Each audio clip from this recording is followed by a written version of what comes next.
Happy new year বলো না my dear, চলো না আইসক্রিম।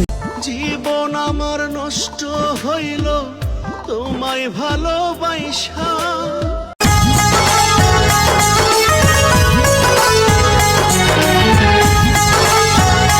তুই আমার লারা দেশ শয়তান চিনোস, শয়তান ওই শয়তানটা যে আছি গাইস।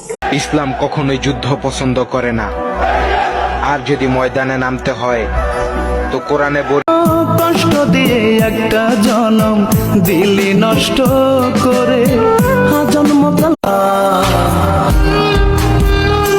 মায়া জিনিসটা সবার জন্য হয় না, আর